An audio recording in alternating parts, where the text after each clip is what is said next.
This is Dr. B.F. Skinner, professor of psychology at Harvard. His area of particular interest is behavior. Dr. Skinner, what are you doing with this pigeon?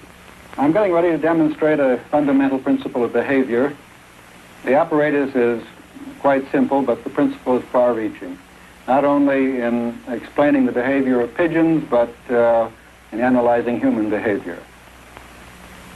This pigeon is hungry, and I can give it food just by pressing this switch, which operates a small food dish back of the square opening in the wall.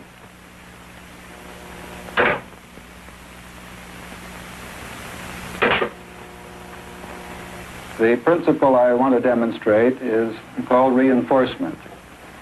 It's what the layman usually calls reward, although that term doesn't fit too comfortably in many applications. This point is a quite simple one. Whatever the pigeon is doing, when I press this switch, it will tend to do again. And in that way, I can select parts of its behavior and make it do practically anything I like. Well, now, what sort of thing can you make the pigeon do with this form of reward or reinforcement? I'll try to turn the bird around counterclockwise toward you. Every time it moves its head around this way toward you, I'll pick that up. And with a little luck, we ought to have a complete turn in very little time.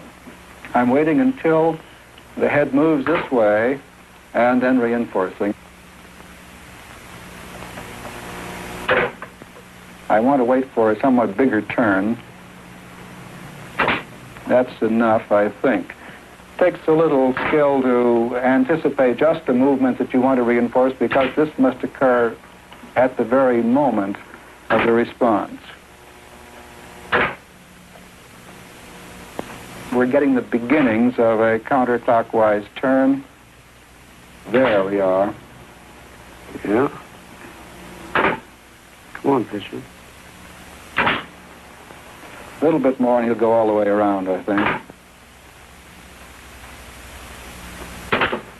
There, I made it.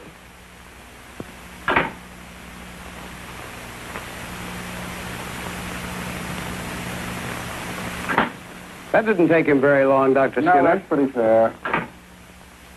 It varies a good deal because, of course, I have to wait for the behavior in order to reinforce it.